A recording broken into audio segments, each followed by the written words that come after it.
अस्सलाम वालेकुम। Lecture number 6 unit number 4 next half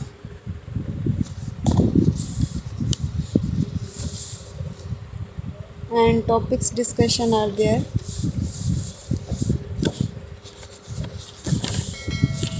previous topic जो थे वो हमने डिस्कस कर लिए थे, जिसमें like and unlike parallel forces था। एडिशन ऑफ फोर्सेस हमने डिस्कस किए थे by head to tail role.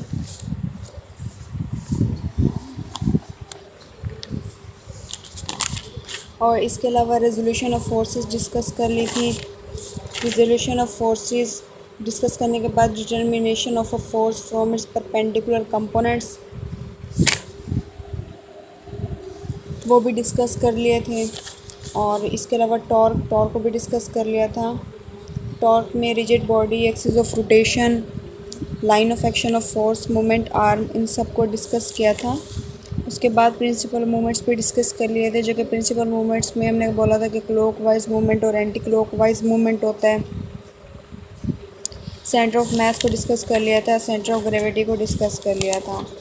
अच्छा, उसके बाद प्रीवियस लेक्चर में जो मैंने बताया था आपको कि जो इम्पोर्टेंट शॉर्ट क्वेश्चन है वो like and unlike parallel force है। एडिशन ऑफ फोर्सेस जो है ये इंपॉर्टेंट लॉन्ग क्वेश्चन है, क्योंकि ये by head to tail rule है। और रेजोल्यूशन ऑफ फोर्सेस जो है एक इम्पोर्टेंट लॉन्ग क्वेश्चन है।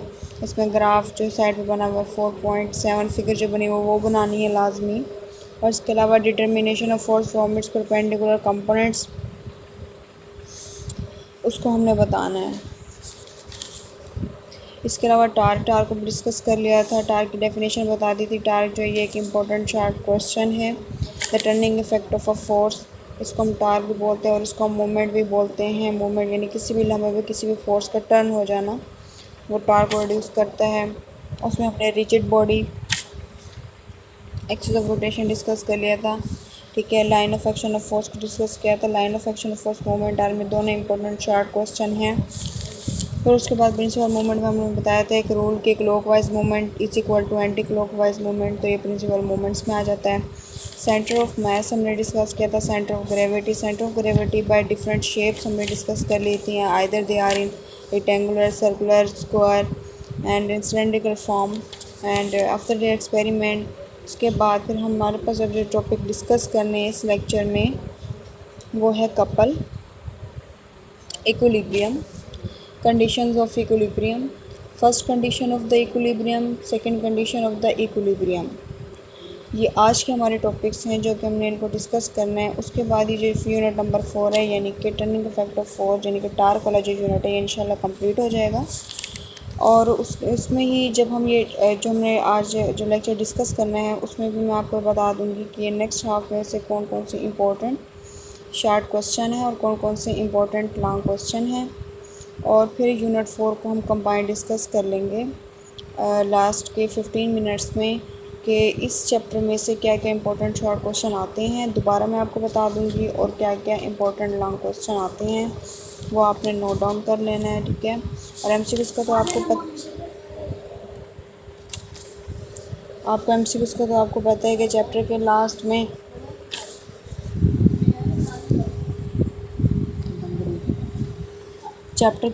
जो एमसीक्यूज़ होती हैं वो भी मैंने आपको बता देनी है कि ज़ाहिर सी बात है कि 9th और 10th में यही होता है कि चैप्टर के लास्ट में जो एमसीक्यूज़ होती हैं वो इम्पोर्टेंट होती हैं एग्ज़ाम के लिहाज से। और लेकिन जो शॉर्ट क्वेश्चन है वो चैप्टर के दरमियान में से आता है, लॉन्ग क्वेश्चन भी चैप्टर के दरमियान में से आते हैं। इसके अलावा जो प्रॉब्लम्स होते हैं, ठीक है, यानी कि न्यूमेरिकल जिनको हम बोलते हैं वो लास्ट में से आते हैं। और वो भी आपको यानी कि जब हम इंशाल्लाह चैप्टर्स कंप्लीट कर लेंगे सारे, फिर उसके बाद मैं आपको बता दूंगी कि किस तरह न्यूमेरिकल्स को सॉल्व करने हैं। यानी अभी हम यूनिट वाइज जो हम पढ़ रहे हैं तो ज़ाहिर सी बात है कि पहले चैप्टर्स अच्छे तरीके से कवर आउट हो जाएँ ताकि फिर आपको पता हो। उसके बाद अब हमारे पास जो टॉपिक डिस्कस करने हैं वो आज के लेक्चर में वो तो मैंने आपको बता दी है couple, equilibrium, conditions of equilibrium, first condition of the equilibrium, second condition of the equilibrium. ये वाले टॉपिक्स जो हैं ये इम्पोर्टेंट जो टॉपिक्स हैं, इनको जो मैं आपको पढ़ाऊँगी तो आपने इनको एहतियात के साथ सुनना है, गौर से सुनना है, क्योंकि जब आप इनको अच्छे तरीके से सुन लेंगे, क्योंकि इसमें मैंने बहुत सारा मटेरियल ऐसा ऐड करके आपको बताना है कि पिक्चर जो आप बुक की देख देख के बिल्कुल बोर हो गएंगे, लेकिन मैंने इस लेक्चर्स में नई नई पिक्चर्स जो हैं वो आपको दिखानी है कि किस तरह जो है बॉडी किस तरह वर्क कर रही है। जो भी टॉपिक के लिहाज से जो भी पिक्चर्स होंगी वो मैं आपको साथ साथ डिस्कस करनी है, इसलिए ये जो टॉपिक्स हैं ये मैं आपको बता रही हूँ कि ये इम्पोर्टेंट हैं। कपल है, कपल जो है एक इम्पोर्टेंट शार्ट क्वेश्चन है, very very important short question है जो कि पेपर में आता है। इसके अलावा जो ये वाला इक्विलिब्रियम है, इक्विलिब्रियम जो एक इम्पोर्टेंट लॉन्ग क्वेश्चन है, ठीक है, क्योंकि इसमें कंडीशन ऑफ इक्विलिब्रियम आ जाती है, यानी कि फ़र्स्ट कंडीशन और सेकंड कंडीशन, और ये भी मैं आपको बता दूँ कि फ़र्स्ट कंडीशन ऑफ इक्विलिब्रियम ये भी एक इम्पोर्टेंट लॉन्ग क्वेश्चन है। सेकंड कंडीशन ऑफ इक्विलिब्रियम वो भी एक बहुत इंपॉर्टेंट लॉन्ग क्वेश्चन है। चलिए जी नेक्स्ट स्लाइड में हम आपको बता दें कि आज के जो लेक्चर है उसमें हमने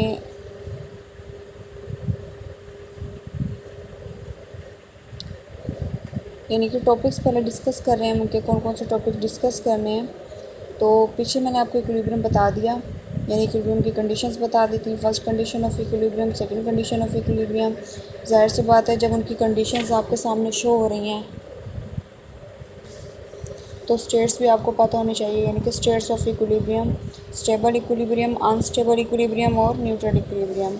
ये भी आज के टॉपिक का जो है वो हिस्सा है डिस्कशन का।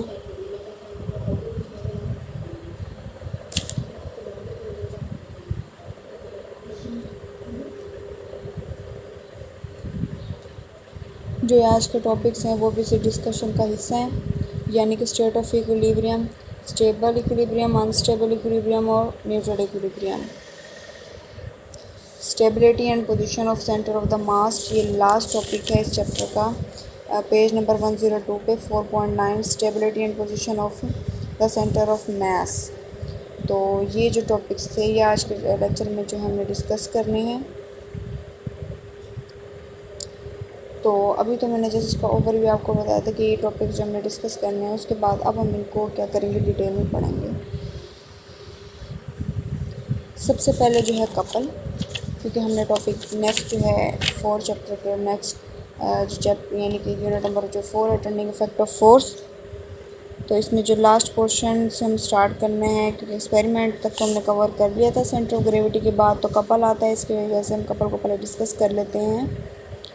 सबसे पहले कपल की डेफिनेशन है, अनलाइक पहले बुक से आपको रीड आउट करवा लेते हैं, जैसे पेज नंबर आपका 96 है, उसमें रेड ब्लॉक में लिखा हुआ है कपल की definition. A couple is form by two unlike parallel forces of the same magnitude but not along the same line. But not along the same line का मतलब है कि उनकी डायरेक्शन क्या है, अपोजिट होनी चाहिए। जैसे कि फिगर उसी के साथ में दी गई है 4.24, उस फिगर को आप देखें तो कार या गाड़ी का एक स्टीयरिंग है, तो एक तरफ जो लेफ़्ट साइड पे पुल लिखा हुआ है, राइट साइड पे पुश लिखा हुआ है। इसका मतलब है कि पुश पे फोर्स अपवर्ड लग रही है और पुल पे फोर्स डाउनवर्ड लग रही है।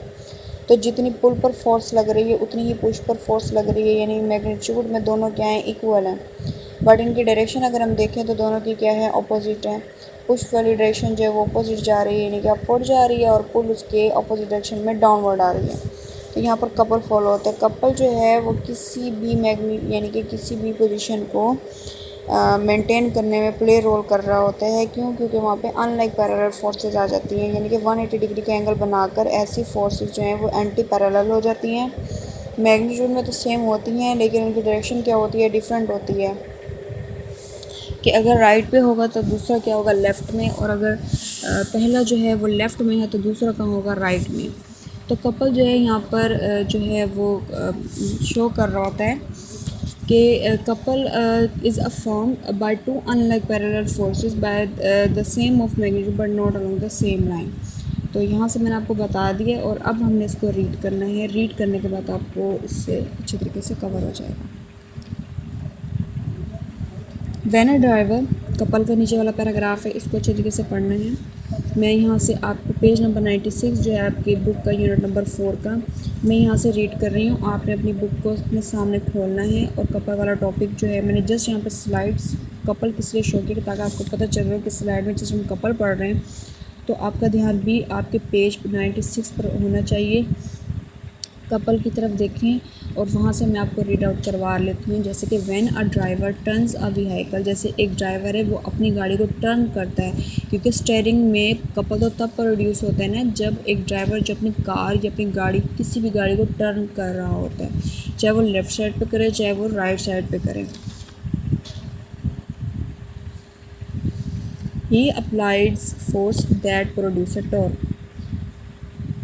मैंने आपको बताया था कि turning effect of force is known as torque, यानी कि ड्राइवर जो है जब वो अपनी व्हीकल को या अपनी गाड़ी को टर्न करवाता है तो स्टीयरिंग पे भी इफ़ेक्ट होता है, क्योंकि स्टीयरिंग जो जैसे पता है कि उसने राइट साइड पे जाना है, लेफ़्ट साइड पे तो अपनी गाड़ी को तो उसने टर्न करना है, तो टर्न करते वक्त जो वहाँ पर फोर्स वो अप्लाई कर रहा होता है वहाँ पर टॉर्क प्रोड्यूस हो जाता है। ठीक है, this torque turns the steering wheel. तो क्या करता है कि ये टॉर्क जो है इसमें जैसे प्रोड्यूस हो जाता है, यानी कि जो स्टीयरिंग है, जो गाड़ी का स्टीयरिंग है उसको टर्न करने में अहम किरदार अदा करते हैं। This force act on opposite sides of the steering wheel as shown in the figure. और फिर क्या होता है कि जो फोर्सेस होती हैं ये स्टीयरिंग के ऑपोजिट लग रही होती हैं, यानी एक अपवर्ड लग रही है तो एक डाउनवर्ड लगेगी। ठीक है, इसी तरीके से बट ऑपोजिट डायरेक्शन। अब क्या है कि उनकी मैग्नीट्यूड दोनों की सेम है, जितनी ही मैग्नीट्यूड से वो राइट साइड पे कर रहा है और जितनी मैग्नीट्यूड से वो लेफ़्ट साइड पे कर रहा है, मैग्नीट्यूड दोनों की सेम है बट उनकी डायरेक्शन क्या हो रही है, डिफरेंट हो रही है। एक ऊपर जा रहा है तो एक दूसरा नीचे आ रहा है, अगर एक अपवर्ड जा रहा है दूसरा क्या हो रहा है, डाउनवर्ड हो रहा है। ठीक है, तो यहाँ पर ये क्या कर रहा है कि टॉर्क जो प्रोड्यूस हो उस टॉर्क ने क्या बना दिया, कपल को। Couple is form by two unlike parallel forces of the same magnitude but not along the same line. कि कपल कब प्रोड्यूस करते हैं कि जब एक अनलाइक पैरेलल फोर्स यानी कि एंटी पैरेलल फोर्स यानी कि 180 डिग्री का बनाने वाली फोर्स जो है इस तरीके से एक्ट करे कि मैग्नीट्यूड दोनों की सेम हो जाए बट उनकी डायरेक्शन क्या है, ऑपोजिट हो जाए। वहाँ पे कपल क्या होता है, फॉर्म कर जाता है। और डबल आर स्पैनर, अब यहाँ से देख रहे हैं दूसरी एग्जांपल जो है आपकी दूसरी पिक्चर जो है 4.25 पे दिखा गई है। डबल आर्म स्पैनर का मतलब क्या है कि अगर एक फोर्स जो है, अब गाड़ी का जो व्हील है जैसे बात है उसको घुमाने के लिए अगर एक फोर्स ऊपर की तरफ लग रही है, यानी कि ए पे एक एरो शो हो रहा है जो अपवर्ड जा रहा है फोर्स को शो कर रहा है, और बी पर एरो डाउनवर्ड आ रहा है जो कि फोर्स को डाउनवर्ड शो कर रहा है, तो क्या कर रहे हैं वहाँ पे भी कपल प्रोड्यूस हो रहा है। A double arm spanner is use to open a nut equal force each of the magnitude. मैंने आपको पहले भी बताया था कि इसमें फोर्स जो है उसकी मैग्नीट्यूड जो है वो दोनों की इक्वल होनी चाहिए, बट डायरेक्शन क्या है, दोनों की अपोजिट है। ए पर फोर्स अपवर्ड लग रही है और बी पर फोर्स क्या है, डाउनवर्ड लग रही है। These forces form a couple that turn the spanner about point O. ठीक है, ओ पॉइंट जो है वो एक मेन पॉइंट है। The torque produced by both the forces of the couple have the same direction. Thus, the total torque produced by the couple will be total torque of the couple। जैसे कि example के तौर पर मैं आपको बता रही हूँ कि जैसे कि अब यहाँ पे देखें, अब मिड पॉइंट पे O है और उसकी लेफ़्ट साइड पर B जो है वो लेफ़्ट साइड पर है, तो फोर्स क्या लग रही है, डाउनवर्ड लग रही है। तो F मल्टीप्लाई ओ ए, ठीक है, जो राइट साइड पे फोर्स लगी, plus F multiply O B. ठीक है, अब क्या करना है कि दोनों की फोर्स को जो है वो सेम लेके बाहर करना है और ओ ए प्लस ओ बी आ जाएगा। अब देखिए ओ ए प्लस ओ बी, ठीक है, तो दोनों का सम अब क्या हो जाएगा, ए बी। ठीक है, तो एफ क्रॉस ए बी, तो जो रिजल्टेंट फोर्स निकली, जो रिजल्टेंट टार्क प्रोड्यूस हुआ वो एफ क्रॉस ए बी हो गया। इक्वेशन 4.8 हमें ये प्रूफ देती है, gives the torque produce by a couple of force F and F separated by the distance A B. The torque of the couple is given by the product of one of the two forces and the perpendicular distances between them. अब perpendicular distances का मतलब क्या है कि ओ और ए, और अब देखें ए पर जो फोर्स लग रही है उसको देखें राइट साइड पर, और ओ ए से लेकर ओ तक का फासला दोनों में क्या परपेंडिकुलर है। इसी तरीके से फोर्स नीचे डाउनवर्ड लग रही है, बट देखें अगर ओ बी, ठीक है, जो लेफ़्ट साइड पर है और बी और एफ दोनों में एंगल क्या बन रहे हैं, 90 का। तो दोनों क्या हैं, ए एफ हो गया या बी एफ हो गया, तो उसमें डिस्टेंस कौन सा आ रहा है, परपेंडिकुलर आ रहा है। तो जस्ट आपको ये बताना था कि मैग्नीट्यूड दोनों की बेशक सेम होती है, बट उनकी डायरेक्शन क्या होनी चाहिए, डिफरेंट होनी चाहिए। डायरेक्शन डिफरेंट होने से क्या होता है कि टार्क जब वहाँ पर प्रोड्यूस हो रहा होता है, टार्क जो है ना वो फिर कपल को बनाता है, और कपल हमेशा यही कहता है कि अनलाइक पैरेलल फोर्सेस होनी चाहिए, बट उनकी मैग्नीट्यूड क्या है, सेम हो, बट उनकी डायरेक्शन क्या है, डिफरेंट हो। कपल जो है ये एक मोस्ट इंपॉर्टेंट शॉर्ट क्वेश्चन है, इसलिए मैंने इसको बार बार रिवाइज करवाया आपकी बुक से भी, और आपको बार बार बता रही हूँ कि इंपॉर्टेंट शॉर्ट क्वेश्चन है, इसके अपने चैप्टर पर लिखना है।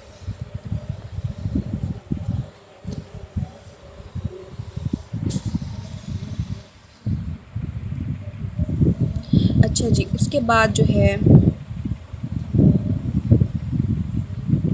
वो है इक्विलिब्रियम। ठीक है, इक्विलिब्रियम मैंने आपको बताया था कि इक्विलिब्रियम हमें डिस्कस करना है, तो इक्विलिब्रियम और उसकी टाइप्स को आगे फर्दर डिस्कस करना है। तो यहाँ पे लिखा हुआ है टाइप्स ऑफ इक्विलिब्रियम। इक्विलिब्रियम की आपको डेफिनेशन पहले पता होनी चाहिए कि इक्विलिब्रियम क्या कहता है, कि हर चीज़ क्या हो, एक फोर्स इस तरीके से लग रही है कि कोई भी ऑब्जेक्ट है वो अपनी मेन पोजीशन पर रहे, ना वो राइट पे मूव करे, ना वो लेफ़्ट पे, ना वो अपवर्ड ना डाउनवर्ड, वो अपनी मेन पोजीशन पर रहे, अपनी फिक्स पोजीशन पर रहे, उसको बोलते हैं इक्विलिब्रियम। इक्विलिब्रियम यानी कि इक्वल, बराबर। A body is said to be in equilibrium if no net force act on it, कि उस पर कोई भी फोर्स एक्ट ना कर रही हो, उसे ये बोलते हैं इक्विलिब्रियम। जैसे कि अब देखो यहाँ पर 4.26 आपकी फिगर दिखाई गई है पेज नंबर 97 पे। The forces act on the log are upward forces F1 F2 and its weight W in the downward direction. दोनों पर फोर्स क्या है, सेम मैग्नीट्यूड से लग रही है और एक ही डायरेक्शन में लग रही है, और जो यानी कि लकड़ी का जो एक टुकड़ा सा था वो क्या कर रहा है, डाउनवर्ड मूव कर रहा है, वेट उसका जो है डाउनवर्ड जा रहा है due to the force of gravity, लेकिन वो क्या है, फिक्स पोजीशन पर है, क्योंकि इक्विलिब्रियम जो है वहाँ पर प्ले रोल कर रहा होता है। A body in equilibrium thus remains at rest और moves with uniform velocity. Uniform velocity यानी कि रेस्ट में या तो फोर्स नहीं लग रही होगी। यूनिफॉर्म वेलोसिटी का मतलब है कि एक्सेलरेशन ज़ीरो होना चाहिए। तो यहाँ पर second condition of second condition जो है, सेकंड न्यूटन का सेकंड लॉ जो है वो एप्लीकेबल हो रहा है कि फोर्स जो है अगर हम देखें, फोर्स एक्सेलरेशन का डायरेक्टली प्रोपोर्शन रिलेशन है। ठीक है, और फर्स्ट कंडीशन यहाँ पर जो है वो एप्लीकेबल होगी। फर्स्ट कंडीशन कहती है कि फोर्स जो है वो नहीं होनी चाहिए। ठीक है, तो अब यहाँ पर देखें दोनों न्यूटन्स जो हैं वो यहाँ पर फॉलो अप हो रहे हैं। जैसे कि फर्स्ट न्यूटन फर्स्ट लॉ के अकॉर्डिंग हम कहते हैं कि फोर्स जो है वो ज़ीरो होनी चाहिए, और सेकंड कंडीशन में सेकंड न्यूटन का सेकंड लॉ में हमने कहा था कि जो फोर्स है वो एक्सेलरेशन का डायरेक्टली प्रोपोर्शन है। इसका मतलब है कि न्यूटन के फर्स्ट लॉ के अकॉर्डिंग अगर एफ़ ज़ीरो है तो न्यूटन के सेकंड लॉ के मुताबिक एफ़ ज़ीरो होगा, तो एक्सेलरेशन क्या हो जाएगा, ज़ीरो। इसका मतलब है कि वेलोसिटी जो यूनिफॉर्म रहेगी। यूनिफॉर्म वेलोसिटी का मतलब यही है ना कि एक्सेलरेशन ज़ीरो होना चाहिए। एक्सेलरेशन ज़ीरो होगा तो इट मीन्स क्या है, फोर्स ज़ीरो होगी। तो न्यूटन का सेकंड लॉ कहता है कि एक्सेलरेशन जो है फोर्स की डायरेक्टली प्रोपोर्शन है। यूनिफॉर्म वेलोसिटी का मतलब ये है कि वेलोसिटी अगर ज़ीरो है तो वेलोसिटी अगर यूनिफॉर्म है तो एक्सेलरेशन ज़ीरो होगा, एक्सेलरेशन ज़ीरो है तो फोर्स ज़ीरो होगी, और फोर्स ज़ीरो जो है वो शो कर रहा होता है न्यूटन का फर्स्ट लॉ। तो इक्विलिब्रियम जो रेड ब्लॉक यहाँ पे लिखा हुआ है, body is said to be in equilibrium if no net force act on it, इसके नीचे ही लिखा हुआ है a body in equilibrium thus remains at rest or moves with uniform velocity, कि बॉडी जो है वो रेस्ट पोजीशन पे है, उस पर फोर्स जो है वो बिल्कुल भी नहीं लग रही, फोर्स ज़ीरो है। इसका मतलब है कि न्यूटन का फर्स्ट लॉ कह रहा है कि कोई भी ऑब्जेक्ट अगर वो रेस्ट पोजीशन पड़ा है, रेस्ट में है तो वो रेस्ट में रहेगा, और अगर वो मोशन में है तो वो मोशन में ही रहेगा। लेकिन यहाँ पर जस्ट रेस्ट की बात की, क्योंकि इक्विलिब्रियम तब एप्लीकेबल होता है जब कोई ऑब्जेक्ट जो है वो रेस्ट में हो, मूवमेंट में ना हो। ठीक है, तो इक्विलिब्रियम की शर्त यही है कि कोई भी ऑब्जेक्ट है वो रेस्ट में हो। तो फोर्स जब ज़ीरो है तो न्यूटन के सेकंड लॉ के अकॉर्डिंग ए जो एक्सेलरेशन है वो डायरेक्टली प्रोपोर्शन है फोर्स के। तो न्यूटन के फर्स्ट लॉ के अकॉर्डिंग फोर्स ज़ीरो है, तो न्यूटन के सेकंड लॉ के अकॉर्डिंग अगर हम देखेंगे एक्सेलरेशन जो है वो फोर्स के डायरेक्टली प्रोपोर्शन है। फोर्स अगर ज़ीरो है तो एक्सेलरेशन भी ज़ीरो होगा। जब एक्सेलरेशन ज़ीरो है तो वेलोसिटी क्या हो जाएगी, यूनिफॉर्म हो जाएगी जी। ठीक है, उसके बाद है टाइप्स ऑफ इक्विलिब्रियम। इक्विलिब्रियम की टाइप्स अगर हम देखें, स्टैटिक इक्विलिब्रियम। स्टैटिक इक्विलिब्रियम का मतलब है कि अगर एक बॉडी रेस्ट में है तो वो रेस्ट में ही रहेगी। स्टैटिक यही होता है ना, स्टैटिक मतलब, स्टैटिक का मतलब होता है fix, state, rest. Static equilibrium को हम डिफाइन करते हैं, if the combined effect of all the forces, के तमाम फोर्सेस को अगर कंबाइन किया कर दिया जाए एक ही ऑब्जेक्ट पर यानी एक बॉडी पर, तो उसका रिजल्टेंट ज़ीरो निकलेगा। And the body is the state of rest, then it's equilibrium term at static equilibrium. Static equilibrium में न्यूटन का फर्स्ट लॉ जो है वो जस्ट ओनली एप्लीकेबल हो रहा है, वो इसलिए कि स्टैटिक इक्विलिब्रियम में क्या है कि ऑब्जेक्ट है वो रिमेन्स एट रेस्ट है, यानी कि वो बिल्कुल फिक्स अपने पोजीशन पर पड़ा हुआ है, ठीक है। उस पर हम चाहे जितनी भी फोर्स अप्लाई कर रहे हैं, जितनी मिकदार में हम उस पर फोर्स अप्लाई कर रहे हैं, उसका रिजल्टेंट ज़ीरो आ रहा है। तो न्यूटन का फर्स्ट लॉ यही कहता है कि जितनी फोर्स आप अप्लाई करते हैं उसका रिजल्टेंट ज़ीरो आ रहा है, ठीक है। तो स्टैटिक इक्विलिब्रियम में भी जितनी हम फोर्स अप्लाई कर रहे हैं उसका रिजल्टेंट क्या हो रहा है, ज़ीरो हो रहा है। तो उस ऑब्जेक्ट पर तो कोई फ़र्क नहीं पड़ेगा, वो तो अपनी पोजीशन पर वैसे ही रहेगा जिस तरह वो पहले था, यानी कि रेस्ट में रहेगा, ठीक है। तो इस तरह स्टैटिक इक्विलिब्रियम जो है वो सेटिस्फाई होती है। उसकी एग्जांपल भी यही है कि जितनी भी स्टेशनरी बॉडीज़ यानी कि ऐसी बॉडीज़ जिनमें हरकत ना हो, जो रेस्ट पोजीशन पर हो, यानी कि जो रेस्ट पोजीशन पे होती हैं, ठीक है, वो क्या होती है, स्टैटिक इक्विलिब्रियम। यानी कि जितनी बॉडीज़ जो हैं वो रेस्ट पोजीशन पर हो, साकिन हो, किसी में मूवमेंट ना हो, तो उसमें होता है स्टैटिक इक्विलिब्रियम, ठीक है। स्टैटिक इक्विलिब्रियम में न्यूटन का फर्स्ट लॉ जो है वो एप्लीकेबल हो रहा है कि रिजल्टेंट फोर्स जो है वो ज़ीरो होनी चाहिए, चाहे आप एक बॉडी पर कितनी भी फोर्स क्यों अप्लाई ना कर रहे हैं। आप एक ऑब्जेक्ट है वो बिल्कुल रेस्ट में पड़ा हुआ है, अब अगर आप उस पर फोर्स अप्लाई कर रहे हैं, हज़ारों की तादाद में फोर्स अप्लाई कर रहे हैं, जब वो बॉडी ही रेस्ट में है, वो मूवमेंट तो कर नहीं रही, तो उसका रिजल्टेंट क्या निकलेगा, ज़ीरो। जब रिजल्टेंट ज़ीरो निकलेगा इसका मतलब है कि बॉडी पर कोई इफेक्ट नहीं पड़ेगा और बॉडी अपनी पोजीशन पर वैसे ही रहेगी। तो यहाँ पर स्टैटिक इक्विलिब्रियम जो है न्यूटन के फर्स्ट लॉ के अकॉर्डिंग जो होती है सेटिस्फाई हो जाती है, ठीक है। उसके बाद है dynamic equilibrium.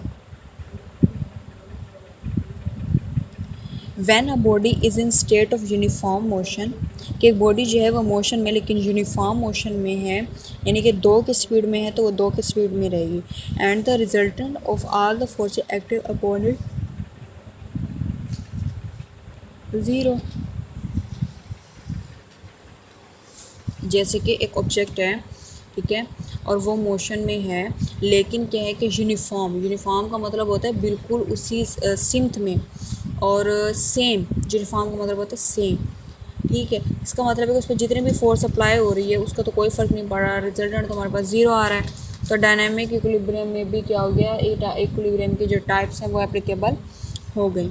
For example jump by using parachute, जब आप पैराशूट से जंप लगाते हैं तो आप क्या हो रहे थे कि आप मोशन में तो हैं, लेकिन आप वहाँ पर हवा में हरकत तो नहीं कर रहे होते, ये डांस वगैरह ये इस तरह तो कुछ नहीं कर रहे होते ना, जस्ट आप ऊपर से नीचे आ रहे होते।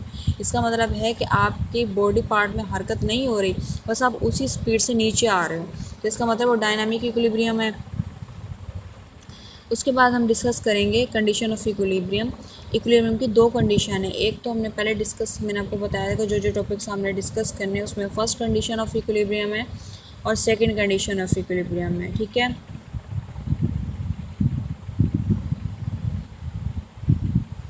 उसके बाद जो मैंने आपको बताया था कि इक्विलिब्रियम की डेफिनेशन हो गई। इक्विलिब्रियम में बता दिया कि न्यूटन का फर्स्ट लॉ एप्लीकेबल हो रहा है, ठीक है।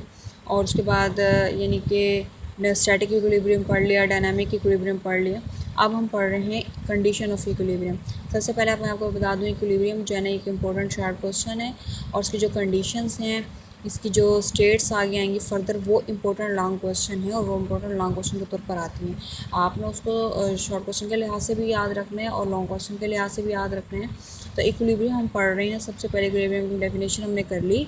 A body is said to be in equilibrium if no net force act on it. Newton के फर्स्ट लॉ के अकॉर्डिंग आप चाहे जितनी फोर्स अप्लाई कर रहे हैं उसका रिजल्टेंट क्या निकलेगा, ज़ीरो, ठीक है। तो बॉडी क्या होगी, इक्विलिब्रियम में होगी, यानी कि रेस्ट पोजीशन पे होगी, ठीक है।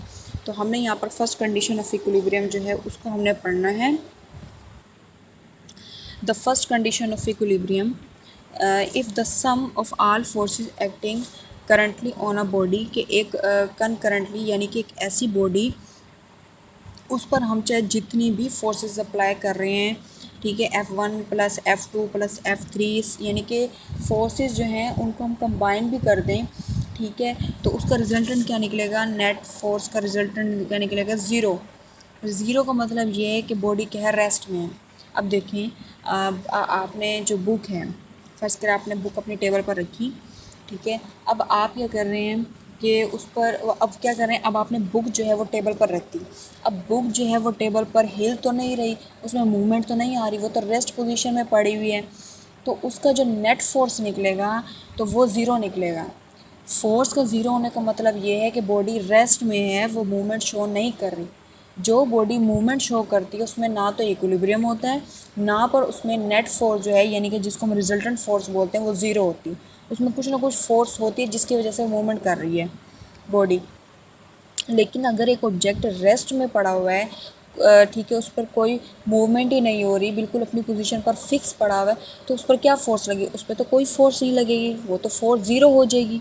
इसका मतलब है कि उस पर चाहे जितनी भी फोर्स अप्लाई कर दें, कोई भी बॉडी अगर वो रेस्ट पोजीशन पे है तो उसका रिजल्टेंट यानी कि उसका जो नेट फोर्स है वो ज़ीरो निकलेगा। तो न्यूटन का फर्स्ट लॉ जो है वो first condition of the equilibrium में एप्लीकेबल हो गया है। The first condition of equilibrium को हम दोबारा डिस्कस करते हैं। If the sum of all forces acting concurrently on a body is equal to zero, कि आप एक बॉडी है आपके पास, आप उस पर चाहे जितनी मिकदार में फोर्स लगा रहे हैं लेकिन उसका रिजल्टेंट ज़ीरो आ रहा है, इसका मतलब है कि बॉडी रेस्ट में है। बॉडी का रेस्ट होना ही ये बता रहा होता है कि बॉडी के ऊपर चाहे जितनी फोर्स करें तो फोर्स तो ज़ीरो लग रही है। फोर्स के ज़ीरो होने का मतलब है कि बॉडी रेस्ट में है, और अगर फोर्स ज़ीरो नहीं है तो इसका मतलब है कि बॉडी जो है वो रेस्ट में नहीं है, बॉडी इक्विलिब्रियम में नहीं है, बॉडी मोशन में है, बॉडी मूवमेंट में है। तब इक्विलिब्रियम एप्लीकेबल नहीं होता अगर फोर्स कुछ ना कुछ हो। जब फोर्स ही ज़ीरो होगी यानी कि रिजल्टेंट फोर्स ज़ीरो आ रही है, नेट फोर्स ज़ीरो आ रही है, इसका मतलब कि बॉडी रेस्ट में है और बॉडी क्या है, इक्विलिब्रियम में है। तो फर्स्ट कंडीशन ऑफ इक्विलिब्रियम हमें दोबारा मैं आपको बता देती हूँ, ये एक इम्पोर्टेंट लॉन्ग क्वेश्चन है। आपने अपनी बुक की डायग्राम बनानी है, 4.27 डायग्राम है, a wall hanging is in equilibrium, ठीक है। ये बुक आप ये जब आप फिगर बनाओगे तो इससे अच्छी तरीके से वाज़ेह हो जाएगा कि जब एग्ज़ामिनर आपका चेक करेगा लॉन्ग क्वेश्चन, ये एज अ शॉर्ट क्वेश्चन भी आ जाते हैं, लेकिन ये इंपॉर्टेंट लॉन्ग क्वेश्चन है। जब इंपॉर्टेंट लॉन्ग क्वेश्चन है इसका मतलब इसको आपने शॉर्ट क्वेश्चन भी कंसिडर करना है कि शॉर्ट क्वेश्चन पे आ सकता है। तो आपने डायग्राम बनानी है, ठीक है, और जो ये मैंने लिख के दिया आपको, आपने सेम टू सेम यही लिखना है, ठीक है। इसी तरह से आपने बताना है कि चाहे जितनी फोर्स लग रही है वो ज़ीरो, आपने इक्वेशन लिखनी है, डायग्राम बनानी है यानी कि फ़िगर बनानी है, फर्स्ट कंडीशन ऑफ इक्विलिब्रियम को आपने डिस्कस करना है, एक्सप्लेन करने तरीके से, तो आपकी जो जितने भी मार्क्स का ये लॉन्ग क्वेश्चन बनेगा वो आपको फुल देगा। तो इक्विलिब्रियम यानी कि first condition of the equilibrium, the first condition of the equilibrium if the sum of all the forces, ये डेफिनेशन है। इफ़ द सम किसकी, फर्स्ट कंडीशन ऑफ इक्विलिब्रियम की ये डेफिनेशन है, ये अच्छी तरीके से आप नोट डाउन कर लें और आपने इसी तरीके से इसको समझाना है और समझना भी है। If the sum of all forces acting concurrently on a body is equal to zero, यानी कि जितनी भी फोर्सेस हैं वो उस बॉडी पर ज़ीरो हो जाएगी, ठीक है। Then the body must be in static, यानी एक स्टैटिक इक्विलिब्रियम, यानी कि बॉडी क्या है वो रेस्ट पोजीशन में आ गई, उसमें स्टैटिक इक्विलिब्रियम जो है वो एप्लीकेबल हो गया। तो मैथमेटिकली आपने यानी कि आपने जो इक्वेशन बनाकर फर्स्ट कंडीशन ऑफ इक्विलिब्रियम को इस तरीके से शो करना है कि आपकी इक्वेशन भी बन जाए, डेफिनेशन भी बन जाए और डायग्राम भी बन जाए। सिग्मा एफ़ जो है ये शो कर रहा है कि पहले तो देखें, आपने फोर्स एफ़ को ना बोल्ड करके लिखना है, यानी ब्राइट मोटा करके लिखना है। अगर आप मोटा करके नहीं लिख रहे, अगर आप बारीक करके लिख रहे हैं तो आपने फिर एरो लगाना है, क्योंकि फोर्स जो है एक वेक्टर क्वांटिटी है। सिग्मा जो है, सिग्मा का जो निशान है एफ़ के पीछे, जो सिग्मा का निशान है ये जो है सम को शो कर रहा होता है, सम यानी जमा को, एडिशन को, ठीक है। तो सिग्मा एफ़ यानी कि आप जितनी भी फोर्स अप्लाई कर रहे हैं, यानी कि आप बहुत सी फोर्सेस को मिला रहे हैं, उनको कंबाइन कर रहे हैं, उनको सम अप कर रहे हैं, तो उसका जो रिजल्टेंट यानी कि जिसका नेट फोर्स आ रहा है वो ज़ीरो आ रहा है। इसका मतलब ये है कि बॉडी जो है वो स्टैटिक इक्विलिब्रियम में है, रेस्ट पोजीशन पर है।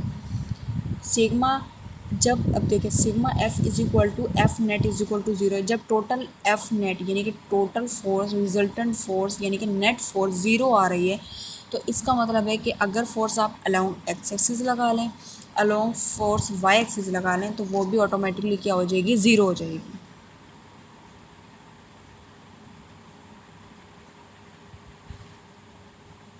ठीक है, तो इक्विलिब्रियम का जो first condition of the equilibrium थी वो हमने अच्छी तरीके से डिस्कस कर ली। The first condition of the equilibrium, the sum of all the forces acting concurrently on a body is equal to zero, then the body must be in static equilibrium. जब force zero लग रही है एक body पर, इसका मतलब body rest में, तो उसको किस पोजिशन में होना चाहिए, स्टैटिक इक्विलिब्रियम में होना चाहिए। सिग्मा एफ यानी कि total sum of forces is equal to F net, यानी कि टोटल फोर्स जो वो ज़ीरो है, चाहे वो अलोंग एक्सेस ही लगे चाहे वाई एक्सेस लगे। जो फोर्स अलोंग एक्सेस भी लगेगी तब भी ज़ीरो है, फोर्स अगर वाई एक्सेस लगेगी तब भी ज़ीरो है। तो फर्स्ट कंडीशन फॉर इक्विलिब्रियम को हमने बुक से मैंने पढ़ाना है, 97 पेज है, वहाँ से आप अपनी बुक का पेज 97 ओपन करें और फर्स्ट कंडीशन ऑफ इक्विलिब्रियम को हम डिस्कस कर लेते हैं यहाँ से बुक से। A body is said to be satisfy first condition for equilibrium if the resultant of all the forces act on it to be zero। अब आपको अच्छे तरीके से याद होना चाहिए क्योंकि मैंने आपको स्लाइड में से भी 3 बार पढ़ा दिया फर्स्ट कंडीशन, और अब आपके बुक का जो पेज है 97 वहाँ से भी आपको पढ़ा रही हूँ, तो आपको दोबारा रिवाइज करने की ज़रूरत नहीं पड़नी चाहिए। ठीक है, तो यहाँ पे अब आप देख लें फोर्स जितनी भी लग रही है F1 F2 F3, फोर्स को बोल्ड करके लिखा गया, ब्राइट मोटा करके लिखा जा रहा है। क्यों? क्योंकि फोर्स एक वेक्टर है। ठीक है, तो इसका देखें रिजल्टेंट सम ऑफ क्या निकल रहा है, एफ़ का ज़ीरो निकल रहा है। सिग्मा का जो सिंबल है वो ग्रीक लेटर से लिया गया, इसको हम सिग्मा फॉर समेशन बोलते हैं। समेशन मतलब सम, एडिशन, जमा। ठीक है, 4.9 इक्वेशन बन गई sigma F is equal to zero. Is called the first condition of equilibrium. Newton का फर्स्ट लॉ जो है यहाँ पर एप्लीकेबल हो जाता है। ठीक है, उसके बाद है पेज नंबर 98 पे आए हैं। The first condition for equilibrium can also be state in terms of X and Y component. तो मैंने आपको बताया था कि फोर्स चाहे आप बेशक वाई एक्सिस लगा लें या अलोंग एक्सिस लगा लें, आपकी रिजल्टेंट फोर्स क्या होनी चाहिए, वो ज़ीरो होनी चाहिए। ठीक है, तो अगर आपके पास शार्ट क्वेश्चन में ये आता है फर्स्ट कंडीशन ऑफ इक्विलिब्रियम, तो आपने यही वाली डेफिनेशन लिखनी है और नीचे जो ये मैंने इक्वेशन बना के दी है आपको आपकी स्लाइड पर, इस इक्वेशन को लिखना है। और पेज नंबर 97 पर एक फ़िगर बनी हुई है 4.27, ये आपने फ़िगर बना लेनी है। लेकिन अगर लॉन्ग क्वेश्चन के तौर पर आता है तो वो आपने क्या करना है, फर्स्ट कंडीशन ऑफ इक्विलिब्रियम की डेफिनेशन लिखनी है। ठीक है, और इक्वेशन जो है मैंने आपकी स्लाइड पर दी है, पहले आपने ये लिखनी है, फिर आगे लेंथ इक्वेशन बनाएगी है 98 पेज पे, आपकी बुक का 98 पेज है, वो अपनी इक्वेशन लिखनी है। ठीक है, उसके बाद फिर एग्ज़ाम्पल देनी है और फिर आपने एक डायग्राम दोबारा से वही बना देनी है जो आप एग्ज़ाम्पल दे रहे होंगे। अगर आप बुक वाली एग्ज़ाम्पल दे रहे हैं कि अगर एक टेबल पर बुक पड़ी हुई है, वो रेस्ट पोजीशन पर बन रही है, ठीक है, रेस्ट पोजीशन पर पड़ी हुई है, उस पर जितनी भी फोर्स लग रही है वो ज़ीरो लग रही है। ठीक है, तो क्या होगा कि उस पर रिजल्टेंट फोर्स ज़ीरो होगी, तो वहाँ पर क्या होगा, फर्स्ट कंडीशन इक्विलिब्रियम जो है वो सेटिस्फाई होगी। आपने जस्ट एक एग्जांपल देनी है, ये बुक वाली दे दें और टेबल बना लें। ठीक है, उस पर छोटी सी बुक रख दें और एग्जामिनर को बता दें कि भाई रिजल्टेंट फोर्स जो यहाँ पर क्या लग रही है, ज़ीरो हो गई है। 2 एग्जांपल हैं, आप एक एग्जांपल कर लें वो बेस्ट रहेगा। अच्छा जी, उसके बाद जो है वो है second condition of the equilibrium. First condition equilibrium में हम फोर्स को डिस्कस कर लिया था, सेकंड कंडीशन ऑफ इक्विलिब्रियम हम टॉर्क को डिस्कस करेंगे। The second condition of the equilibrium state as follows. आपकी का जो पेज है यूनिट नंबर 4 का पेज नंबर 98, अपनी बुक को सामने रखें और वहाँ से मैंने आपको पढ़ाना है सेकंड कंडीशन फॉर इक्विलिब्रियम, ताकि आपको पीछे वाले टॉपिक जो है वो ईजिली कवर आउट हो जाए। सेकंड कंडीशन ऑफ इक्विलिब्रियम को पहले स्लाइड से पढ़ते हैं ताकि जब मैं बुक से समझाऊँ तो आपको अच्छे तरीके से समझ में आ जाए। Second condition of equilibrium, a body will be in rotational equilibrium when the algebraic sum of the clockwise torque and anti-clockwise torque is zero। First condition of equilibrium में हमने फोर्स को पढ़ा था कि फोर्स रिजल्टेंट फोर्स यानी कि सम of force क्या होनी चाहिए, ज़ीरो होनी चाहिए। ठीक है, और उसमें हमने ट्रांसलेशन इक्विलिब्रियम को डिस्कस किया था। फर्स्ट कंडीशन ऑफ इक्विलिब्रियम में आपने ट्रांसलेशन इक्विलिब्रियम को डिस्कस करना है, यानी कि लीनियर रेस्ट वाला। लेकिन आपने सेकंड कंडीशन ऑफ इक्विलिब्रियम में आपने रोटेशनल इक्विलिब्रियम को डिस्कस करना है। रोटेशनल का मतलब है कि जिस चीज़ में रोटेशन क्रिएट हो जाती है, यानी जिस चीज़ में टर्न आ जाता है, वहाँ पर टार्क प्रोड्यूस होता है।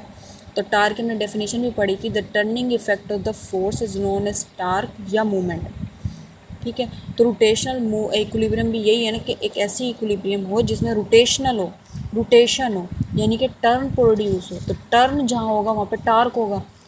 तो फर्स्ट इक्वेशन अगर फर्स्ट कंडीशन देखें तो वहाँ पर जो रिजल्टेंट फोर्स थी वो ज़ीरो थी, लेकिन सेकंड कंडीशन में जो रिजल्टेंट टार्क होगा वो ज़ीरो होगा। ठीक है, क्योंकि टार्क में तो हमने क्लॉकवाइज एंटी क्लॉकवाइज दोनों को डिस्कस करना है ना। तो सेकंड कंडीशन इक्विलिब्रियम में जब हम रोटेशन इक्विलिब्रियम को डिस्कस करेंगे उसमें भी आपने क्लॉकवाइज और एंटी क्लॉकवाइज बताना है, लेकिन ये बताना है कि टार्क जो है वो ज़ीरो होना चाहिए, टार्क का जो सम है वो ज़ीरो होना चाहिए। इन अदर वर्ड्स स्लाइड में देखें अपनी, आपकी स्लाइड में सेकंड कंडीशन इक्विलिब्रियम जो मैं पढ़ा रही हूँ स्लाइड में देखें। A body will be in rotational equilibrium if vector sum of all the torque acting on the body is zero. Force भी ज़ीरो है, टार्क भी रिजल्टेंट फोर्स भी ज़ीरो है फर्स्ट कंडीशन में।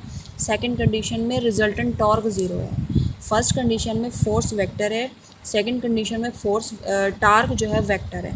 सेकंड कंडीशन में हम टार्क को discuss कर रहे हैं और फर्स्ट कंडीशन में हम फोर्स को डिस्कस कर रहे हैं। ठीक है, तो आपको समझ में आ गया। फर्स्ट कंडीशन और सेकंड कंडीशन को मैं आपस में अब बताती हूँ कि इनमें डिफरेंसेस क्या हैं।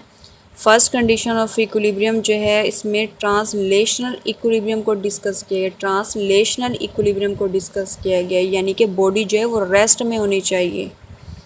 रिजल्टेंट फोर्स क्या है वो ज़ीरो होनी चाहिए, चाहे लोग एक्स एक्सिस लगे या लोग वाई एक्सिस लगे। रिजल्टेंट फोर्स जो है दोनों कंपोनेंट पे ज़ीरो होगी। फोर्स जो एक वेक्टर क्वांटिटी है, ठीक है। जबकि सेकंड कंडीशन ऑफ इक्विलिब्रियम में हम रोटेशनल इक्विलिब्रियम को डिस्कस करते हैं, यानी कि जिस चीज़ में टर्न आ रहा हो, मोड़ आ रहा हो, टर्न, यानी कि सेकंड कंडीशन में हम टार्क को डिस्कस करेंगे, यानी कि जितना भी हम टार्क लगा लें यानी समेशन ऑफ टार्क, ठीक है, sum of torque, resultant of torque क्या होना चाहिए, ज़ीरो होना चाहिए। टार्क जो एक वेक्टर क्वांटिटी है। तो दोनों आपने आमने सामने समझ में आ गया कि फर्स्ट कंडीशन क्या कह रही होती है और सेकंड कंडीशन क्या कह रही है। तो सेकंड कंडीशन को हम यहाँ से डिस्कस कर लेते हैं। आपकी बुक का जो पेज है, पेज नंबर 98, कि first condition equilibrium does not ensure that body in equilibrium, कि फर्स्ट कंडीशन हमें नहीं बता रही कि बॉडी जो है इक्विलिब्रियम में है। तो हमने सेकंड कंडीशन को देख लिया। This is clear from the following example. Consider a body pulled by the forces F1 and F2 के, ठीक है, as shown in the figure 4.30। आपकी बुक का जो पेज है, पेज नंबर 98, उसकी लेफ्ट साइड पर फिगर 4.30 बन रही है कि टू इक्वल फोर्सेस लग रही हैं। ए पर देखें तो दोनों पर फोर्स लग रही है, लेकिन क्या है कि ट्रांसलेशन लग रही है। एक राइट साइड पर लग रही है, एक लेफ़्ट साइड पर लग रही है। दोनों की मैग्नीट्यूड सेम है बट उनकी अपोजिट डायरेक्शन है। पिक्चर बी जो बता रही है वो रोटेशनल इक्विलिब्रियम के हवाले से बता रही है कि फोर्स वो भी राइट पे लग रही है, दूसरी फोर्स लेफ़्ट पे लग रही है, दोनों की मैग्नीट्यूड सेम है बट डायरेक्शन अपोजिट है। ए पिक्चर जो है वो ट्रांसलेशन इक्विलिब्रियम को शो कर रही है, बी पिक्चर रोटेशन इक्विलिब्रियम को शो कर रही है। ठीक है, both are acting along the same line, hence their resultant will be zero, कि दोनों का रिजल्टेंट क्या आ रहा है, ज़ीरो आ रहा है। According to the first condition of equilibrium जो अगर हम बताएं, the body will be in equilibrium, कि बॉडी जो इक्विलिब्रियम में होगी, बॉडी रेस्ट में है, बॉडी पर जितनी फोर्स लगा रहे हैं उसका रिजल्टेंट फोर्स क्या आ रहा है, ज़ीरो आ रहा है। उसके बाद जो है now shift the location of the force. अब हम क्या कर रहे हैं, जो फोर्स उसकी लोकेशन चेंज कर रहे हैं। फर्स्ट कंडीशन ऑफ इक्विलिब्रियम में जो आपकी पेज है, पेज नंबर 98, फिगर बनी हुई है 4.30, उसमें ए फिगर जो देखे उसमें ट्रांसलेशनल इक्विलिब्रियम करके, यानी फोर्स जो है वो एक ही सिमत में लग रही है, एक लाइन में लग रही है। अब वो कह रहा है थोड़ा सा टर्न आना चाहिए, यानी फोर्स जो है वो सीधी ना लगे, फोर्स में थोड़ा सा टर्न आए। तो फिगर बी उसने बना ली, यानी उसमें रोटेशनल इक्विलिब्रियम हो रहा है। ठीक है, वो बता रही है कि सेकंड कंडीशन इक्विलिब्रियम, यानी कि टार्क कहते हैं ना, टर्निंग इफेक्ट ऑफ फोर्स, के फोर्स को टर्न दिया जाए। Now shift the location of the forces as shown in the figure. In this situation the body is not in equilibrium although the first condition for equilibrium से satisfy. Figure A में तो हमने बता दिया कि जो फर्स्ट कंडीशन इक्विलिब्रियम है वो सेटिस्फाई हो गई है। उसके बाद उसने कहा कि सेकेंड कंडीशन जो है उसमें सेकेंड कंडीशन ऑफ इक्विलिब्रियम है उसमें फर्स्ट कंडीशन जो है वो एप्लीकेबल नहीं हो रही, क्योंकि फर्स्ट कंडीशन बता रही थी कि बॉडी जो है वो ट्रांसलेशन होनी चाहिए, ठीक है, यानी कि लीनियर फॉर्म में होनी चाहिए। लेकिन वो कह रहे हैं जब हमने सेकंड कंडीशन देखी ना, तो सेकंड कंडीशन में तो कुछ और ही था। सेकंड कंडीशन में तो फोर्स का जिक्र ही नहीं है। सेकंड कंडीशन तो कह रही है टार्क है। इसका मतलब है कि फोर्स जो है फर्स्ट कंडीशन के अकॉर्डिंग तो लीनियर लग रही है, लेकिन सेकंड कंडीशन इक्विलिब्रियम के मुताबिक जो फोर्स है उसमें टर्न आ रहा है, ठीक है, फोर्स जो है वो लीनियर नहीं है।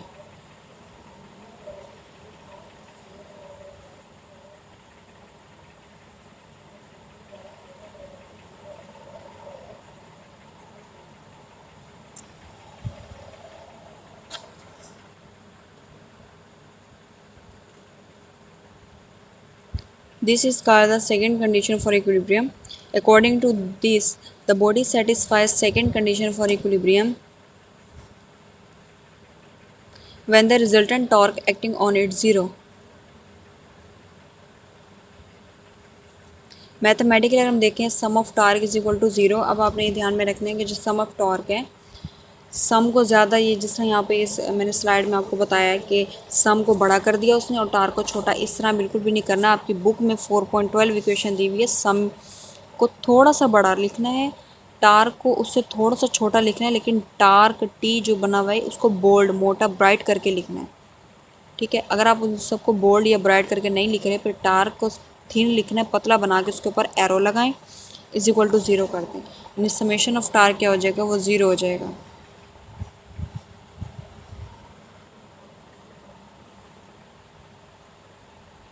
तो फर्स्ट कंडीशन भी बता दी, सेकंड कंडीशन बता दी। फर्स्ट कंडीशन ऑफ इक्विलिब्रियम जो है वो ये बता रही होती है कि फोर्स जो है वो ज़ीरो है। सेकंड कंडीशन बता रही है कि जो सम ऑफ टार्क है वो ज़ीरो है।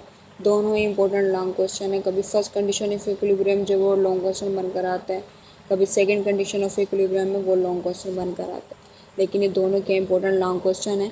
कभी कभार आपसे वो भी ये भी पूछ लेता है कि इक्विलिब्रियम को डिफाइन करें और इसकी कंडीशंस बयान करें, तब आपने दोनों कंडीशंस लिखनी है, दोनों में आपने उनके डिफरेंसेस शो करने हैं, उसको की पॉइंट्स के तौर पे, ठीक है, बताना है, ताकि एग्जामिनर, मैंने जो आपको एक एक बात बताई है ना इन दोनों टॉपिक्स में, first condition of equilibrium, second condition of equilibrium, इसको बार बार सुने, इसको अपनी जो आपकी नोटबुक है उस पर नोट डाउन करें, उसको लिख लें, ताकि जब आप एग्ज़ाम में पेपर देने बैठें तो आपको एक एक की पॉइंट याद हो, इस टॉपिक में से ये था, इस टॉपिक में ये बताया गया था, ताकि जब एग्ज़ामिनर उसको चेक करें तो आपको फुल मार्क्स मिले।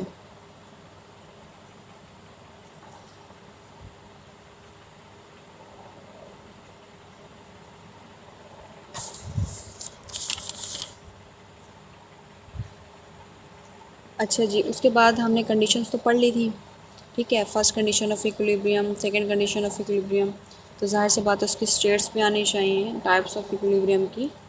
स्टेट्स ऑफ इक्विलिब्रियम जिसको हमने पढ़ना है, स्टेबल इक्विलिब्रियम, ठीक है, अनस्टेबल इक्विलिब्रियम,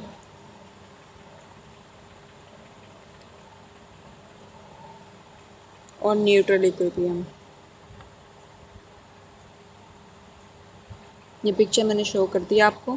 बेशक किसी पिक्चर को ड्रा करके आप अपने एग्जामिनर को समझा सकते हैं कि जी एक स्टेबल इक्विलिब्रियम में इस तरह की डायग्राम बना रहे हैं, अनस्टेबल में इस तरह बना रहे हैं, न्यूट्रल में इस तरह की फिगर बना रहे हैं, ठीक है।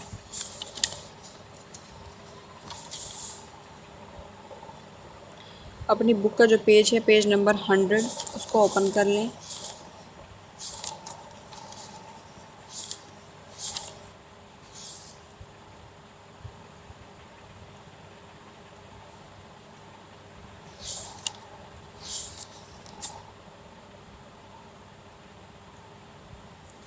पेज नंबर 100 है आपकी बुक का। स्टेट ऑफ इक्विलिब्रियम ब्लू जो हाईलाइटर से शो किया गया है, वो मैं आज टॉपिक आपको पढ़ा रही हूँ। ये कि इम्पोर्टेंट लॉन्ग क्वेश्चन है, ठीक है, और अगर शॉर्ट क्वेश्चन में भी आ जाएगा तो भी मैं आपको बताती हूँ कि इसमें क्या क्या आपने लिखना है।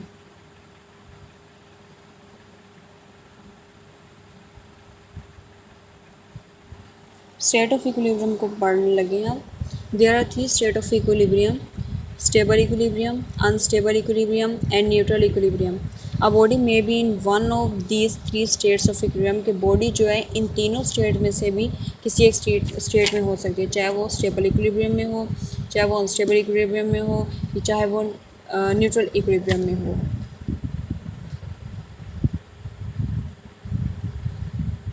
तो सबसे पहले हम स्टेबल इक्विलिब्रियम को जी डिस्कस कर रहे हैं। आपकी बुक में से ही पेज नंबर 100 है, ताकि जब आपको बुक की लाइंस आपको पता होंगी तो आप अच्छी तरीके से समझ सकते हो कि जी हमने क्या क्या इस टॉपिक में पढ़ा था।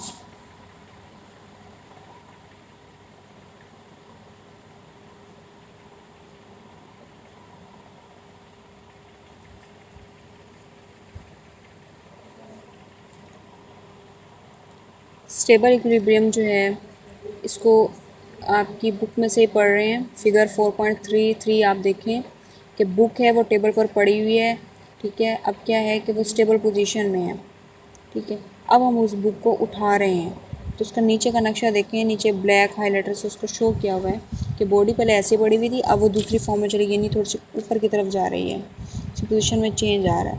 यानी कि consider a book lying on the table, कि एक बुक है वो टेबल पर पड़ी हुई है। Tilt the book slightly about its one edge. Tilt का मतलब होता है कि उसके एक कॉर्नर से यानी एक किनारे से उस बुक को उठाएं, ठीक है। थोड़ा सा उसको उठाएं उसके एक कोने से और देखें वो थोड़ा सा अपनी ऑपोजिट साइड पे जाएगा, जैसा कि बुक में दिखाया गया बी फिगर में 4.33 स्टेबल इक्विलिब्रियम का बी पिक्चर आप देखें। It turns to previous position when set free. और जैसे ही आप उसको छोड़ते हो, जैसे आप देखें पहले तो आपने एक टेबल पर बुक रखनी है, ठीक है। अब वो अपनी सेम पोजीशन पर पड़ी हुई है, थोड़ा सा आप उस बुक को उठाते हो, जस्ट थोड़ा सा, यानी एक कॉर्नर से आपने बुक को उठाना है, दूसरा कॉर्नर जो है वो टेबल के साथ अटैच हुआ वो, ठीक है। अब क्या हुआ कि बुक की पोजीशन में चेंज आ गए। अब आप बुक को दोबारा छोड़ते हो, जैसे आपने उसको छोड़ा बुक दोबारा टेबल पर जाकर लगी, यानी जिस कॉर्नर को आपने उठाया था टेबल से उस कॉर्नर को दोबारा मिलने दें। क्या हुआ कि बॉडी दोबारा पोजीशन में चलेगी, अपनी उसी पोजीशन में चलेगी जिस तरह वो पहले थी। इसका मतलब ये कि एक स्टेबल इक्विलिब्रियम की बॉडी जो है स्टेबल फॉर्म में आ गई है।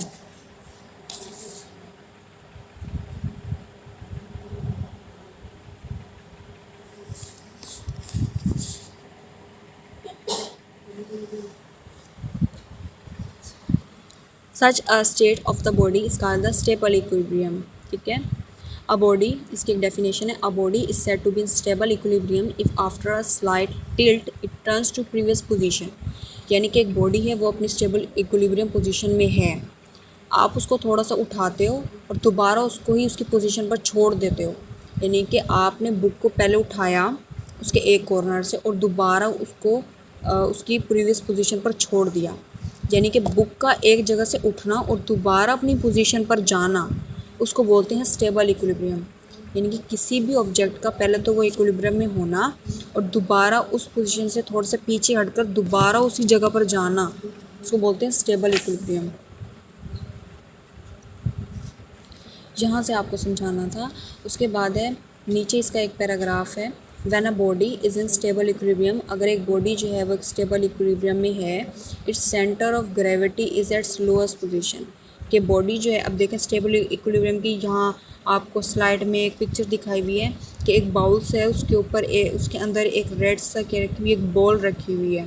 अब देखें उसकी जो सेंटर ऑफ ग्रेविटी है ना वो लोएस्ट पोजीशन पर है, ठीक है। When it is tilde it's centre of gravity rise. जैसे आप इस बॉल को उठाते हो उसका सेंटर ऑफ ग्रेविटी क्या होता है, बढ़ जाता है। It turns to its stable state by lowering the centre of gravity. दोबारा इस बॉल को आप इसकी इसी पोजीशन पर लेके आते हो जिस पोजीशन पर ये अब पड़ी हुई है। देखो ये रेड बॉल है और ये ब्लू कलर का ये एक बाउल है। रेड बॉल को आप राइट साइड पर थोड़ा सा लेकर जाएं ऊपर की तरफ। अब इसकी सेंटर ऑफ ग्रेविटी जो है ना वो इंक्रीज़ हो गई है, ठीक है। अब आप बॉल को छोड़ते हो और दोबारा बाउल में आता है और अपनी इसी पोजीशन पर वापस आ जाता है जिस पोजीशन पर ये पहले था। तो यहाँ से दो चीज़ें क्लियर होगी, एक तो ये स्टेबल इक्विलिब्रियम बन गया, दूसरे इसके जो सेंटर था, इसकी पोजीशन था, वहाँ पे सेंटर ऑफ ग्रेविटी जो है वो लोएस्ट हो गई, ठीक है। तो ये अपनी पोजीशन पर, यानी कि एक चीज़ का अपनी जगह से हिलना और दोबारा उसी पोजीशन पर आ जाना उसको बोलते हैं स्टेबल इक्विलिब्रियम। ठीक है। अ बॉडी रिमेन्स, अब बुक में आ जाए, a body remains in stable equilibrium as long as the centre of gravity acts through the base of the body. कि बॉडी जिस पोजीशन पर है वो उसकी बेस है, सेंटर ऑफ ग्रेविटी वहीं पर एक्ट कर रही है। ठीक है। इसी तरीके से दूसरी एग्जांपल जो है, कंसिडर एक ब्लॉक की दी गई है, फिगर 4.34 है ए। फिगर देख लें पहले। ब्लॉक जो है पहले ए पोजीशन पर, अगर आप देखें ए फिगर में, अगर जो 4.34 है उसमें ए जो है वहाँ पर ब्लॉक देखें बिल्कुल अपनी मेन पोजीशन पर पड़ा है, अपनी सेम पोजीशन पर। ठीक है। सेंटर ऑफ ग्रेविटी जो है यहाँ पर लोएस्ट है। अब क्या करा आपने, बी में देखें, बुक को आपने थोड़ा सा टर्न किया। ठीक है। बुक को जैसे आपने टर्न करते हो उसकी सेंटर ऑफ ग्रेविटी इंक्रीज हो जाती है। फिर आप दोबारा उसको छोड़ देते हो, वो दोबारा अपनी मेन पोजीशन पर आ जाता है। फिर सी में देखो, वो दोबारा आप उसको हटा रहे हो, फिर दोबारा वो अपनी मेन पोजीशन पर आ रहा है। यानी कि किसी भी चीज़ का अपनी ही पोजीशन से हिलना और दोबारा उसी पोजीशन पर आ जाना, उसको क्या बोलते हैं, स्टेबल इक्विलिब्रियम। ठीक है। उसके बाद ये अनस्टेबल इक्विलिब्रियम। अनस्टेबल इक्विलिब्रियम में ये है कि आप यहाँ पे अब देखें कि बॉडी जो है वो यहाँ से आपने देखना है, और मैं आपको यहाँ से एग्जांपल के थ्रू समझा देती हूँ। आपकी बुक का पेज 101 है, unstable equilibrium. Take a pencil, एक पेंसिल लें, ठीक है, and try to keep it in a vertical position, और उसको वर्टिकल पोजीशन पर रख दें, जैसे का 4.36 है अनस्टेबल इक्विलिब्रियम, पेज नंबर 101 पे। तो ए में देखें बिल्कुल पेंसिल जो है वर्टिकल पोजीशन पे लग रही है, खड़ी हुई है, यानी वर्टिकल पोजीशन में है पेंसिल। ठीक है। उसके बाद आप उसको थोड़ा सा टर्न करते हो, बी में देखो तो उसका सेंटर ऑफ ग्रेविटी थोड़ा सा नीचे हो गया। टर्न करने पर सेंटर ऑफ ग्रेविटी राइज होता है और मेन पोजीशन पर सेंटर ऑफ ग्रेविटी लोएस्ट होता है। लेकिन क्या है कि पहले तो पेंसिल वर्टिकल थी, अब वो थोड़ी सी टेढ़ी हो गई, यानी कि अनस्टेबल फॉर्म में आ गई। अब आप इसको दोबारा उसकी प्रीवियस पोजीशन पर ना लेके जाएं, आप इसको छोड़ दें, ये जाके क्या करेगा, नीचे टेबल से जाके टकरा जाएगी। इसका मतलब कि बॉडी जो थी वो अनस्टेबल में हो गई। ठीक है। तो अनस्टेबल इक्विलिब्रियम ये कहते हैं कि बॉडी जो है वो स्टेबल नहीं होनी चाहिए। ठीक है। स्टेबल ना हो, अपनी पोजीशन पर सेम ना हो, मौजूद ना हो। जैसे कि इसकी डेफिनेशन से हम जो है वो डिस्कस करते हैं। अनस्टेबल इक्विलिब्रियम की एक डेफिनेशन है, if a body does not, अब देखो स्टेबल इक्विलिब्रियम में ये है कि अगर एक बॉडी जो है अपनी पोजीशन से हटती है और दोबारा अपनी प्रीवियस पोजीशन पर आ जाए, वो होती है स्टेबल इक्विलिब्रियम। अनस्टेबल इक्विलिब्रियम में मेन फ़र्क ये है कि अगर एक बॉडी जो है, अगर वो अपनी पोजीशन से हटती है लेकिन वो अपनी उसी पोजीशन पर वापस नहीं आती, वो होती है अनस्टेबल इक्विलिब्रियम। स्टेबल कहती है कि वापस आ जाना, और अनस्टेबल कहती है वापस ना आना। ठीक है। वो होती है unstable equilibrium. When sets free after slightest state of unstable, यानी कि बॉडी जो है उसको हिला दो, उसकी जगह पर दोबारा अपनी प्रीवियस पोजीशन पर ना आए, उसको क्या बोलते हैं हम, अनस्टेबल इक्विलिब्रियम। ठीक है। तो यहाँ पर आप देखें स्टेबल इक्विलिब्रियम और अनस्टेबल इक्विलिब्रियम दोनों को बताया गया है। ए में आप देखें स्टेबल इक्विलिब्रियम ये है कि एक बाउल था, उसको पहले आप लेफ़्ट साइड पर लेके गए और दोबारा वो अपनी उसी पोजीशन पर वापस आ गए, वो होती है स्टेबल। कि पहले बाउल जो था वो बीच में था, सेंटर में था, उसको आप लेफ़्ट साइड पर लेकर गए, दोबारा आप उसको सेंटर में लेके आ गए, वो था स्टेबल इक्विलिब्रियम। बी में आप देखें अनस्टेबल में कि बाउल जो है वो ऊपर पड़ा हुआ है, वो थोड़ा सा नीचे आता है राइट की तरफ, और फिर वो नीचे गिर जाता है, यानी कि अपनी प्रीवियस पोजीशन पर नहीं गया, उसको बोलते हैं अनस्टेबल इक्विलिब्रियम। स्टेबल इक्विलिब्रियम और अनस्टेबल इक्विलिब्रियम को दोनों को फिर दोबारा मैंने ये एक थोड़ी सी पिक्चर्स के ज़रिए बताया है कि आप स्टेबल इक्विलिब्रियम का लेफ़्ट साइड पर एक जो है ग्राफ सा, वो एक ब्लॉक सा बना हुआ है कि एक यानी कि सर्कल है छोटा सा महरून कलर का, आप देखिए रेड कलर का है, ब्लू एरो से शो हुआ है कि वो गया और दोबारा अपनी पोजीशन पर आ गया, वो था स्टेबल। ठीक है। और ठीक है। और अनस्टेबल ये अनस्टेबल ये है कि आप देखें राइट साइड पर कि एक ट्रायंगल शेप है, ऊपर की तरफ देखें, उसको हमने हिलाया और दोबारा पोजीशन पर नहीं है, वो फ़ौरन गिर जाएगा। इसी तरीके से पेंसिल है, पेंसिल को आपने उसकी पहले ब्लू कलर की पेंसिल देखें अपनी पोजीशन पर है, वो स्टेबल में, थोड़ा सा आप उसको टर्न करते हो यानी कि पोजीशन में चेंज आ गई, फिर दोबारा आप उसको उसी पोजीशन पर ले आते हो, वो था स्टेबल। अगर आप उसको उसकी पोजीशन पर नहीं लेकर आ रहे, आपने पेंसिल को छोड़ दिया, वो गिर गई, तो वो अनस्टेबल हो जाएगी। अनस्टेबल इक्विलिब्रियम को मैं दोबारा डिफ़ाइन करती हूँ आपकी बुक से। अब a body does not return to its previous position, कि एक बॉडी जो है वो अपनी प्रीवियस पोजीशन पर टर्न ना हो, वापस ना आए जब वो अपनी पोजीशन हिलती है, अपनी पोजीशन से हिलने के बाद वो अपनी पोजीशन पर वापस नहीं आती, उसको क्या बोलते हैं हम, अनस्टेबल इक्विलिब्रियम। जैसे कि यहाँ दोनों पिक्चर शो किए हैं। अब आप राइट साइड पर भी देखें कि कुछ ये इस स्टोन्स पड़े हुए हैं, एक बिग है, फिर उससे स्मॉल है, फिर उससे छोटा है, फिर उससे छोटा, फिर उससे छोटा है। अब क्या है कि थोड़ा सा आपने उसको हिलाना है, सारे के सारे गिर जाएंगे, इसका मतलब सारे अनस्टेबल पड़े हुए थे। क्यों? क्योंकि इन सब के साइज़ जो है वो एक जैसे नहीं है, एक बड़ा है, फिर छोटा है, फिर छोटा है, फिर छोटा है। अगर हम इसको स्टेबल में देखें तो इन सब के पहले तो इन सब के साइज़ को एक जैसा होना चाहिए। अगर नीचे वाला बड़ा है तो ऊपर वाले भी सारे बड़े होने चाहिए, वो था स्टेबल। अब नीचे बड़ा है, ऊपर सारे एक दूसरे से छोटे हैं, वो था अनस्टेबल। ठीक है, इसी तरीके से एक लास्ट में एक न्यूट्रल इक्विलिब्रियम जो है वो डिस्कस कर लेते हैं कि if a body remains in its new position when disturb from its previous position, it's said to be a state of neutral, कि एक बॉडी जो है वो अपनी न्यू पोजीशन पर रहे, अगर हम उसको उसकी प्रीवियस पोजीशन से हिला भी दें तो वो अपनी न्यू पोजीशन पर बरकरार अपनी पोजीशन को रख के उसको बोलते हैं neutral equilibrium. The C G is neither lowered, यानी कि सेंटर ऑफ ग्रेविटी जो है वो ना तो लोअर हो और ना ही वो इंक्रीज़ करे, यानी कि सेंटर ऑफ ग्रेविटी ना तो डिक्रीज़ हो ना इंक्रीज़ हो, ना तो वो कम हो ना वो ज़्यादा हो। ठीक है, यहाँ पर न्यूट्रल इक्विलिब्रियम होता है। इसी के जैसे they roll from one side to another, एक जैसे साइड एक यानी कि उनकी साइड्स बदलते रहोगे लेकिन पोजीशन में तो चेंजिंग नहीं आ रही ना। मतलब क्या है कि उनकी साइड्स बदल रही है ना, उनकी सेंटर ऑफ ग्रेविटी इंक्रीज़ हो रही है ना सेंटर ऑफ ग्रेविटी जो है वो डिक्रीज़ हो रही है, तो पोजीशन यानी कि वो क्या हो रहा है, न्यूट्रल इक्विलिब्रियम। तीनों को हमने कंबाइन करना है एक ग्राफिकल रिप्रेजेंटेशन के ज़रिए, मैंने आपको बता दिया। अब यहाँ से देखें, सबसे पहले हम अनस्टेबल को देखते हैं, जो रेड से शो किया गया लेफ़्ट साइड पर अनस्टेबल है। ठीक है, ऊपर की तरफ देखें, फ़ौरन बाउल जो है नीचे आगे है मीन पोजीशन पर, ठीक है, वो स्टेबल है। उसके बाद वो ऊपर जा रहा है न्यूट्रल इक्विलिब्रियम राइट साइड पर, वहाँ कर आकर उसकी पोजीशन क्या होगी, सेम होगी। इसका मतलब है कि यहाँ पर सेंटर ऑफ ग्रेविटी और जो ना तो इंक्रीज़ होगी ना डिक्रीज़ होगी। ठीक है, ये ग्राफ आपने बनाना है पेपर में। फैक्टर स्टेबिलिटी के लिए क्या क्या फैक्टर होने चाहिए, मैस ऑफ द ऑब्जेक्ट, तो ऑब्जेक्ट का मैस होना चाहिए। फिर मैस जब हमारे पास दिया गया हो, फिर हमें ये पता होना चाहिए कि सेंटर ऑफ ग्रेविटी कहाँ पर है। ठीक है, और एरिया बताना है कि जहाँ से उसको सपोर्ट की जाए। कंडीशन फॉर स्टेबिलिटी, के स्टेबिलिटी के लिए क्या क्या कंडीशंस होनी चाहिए।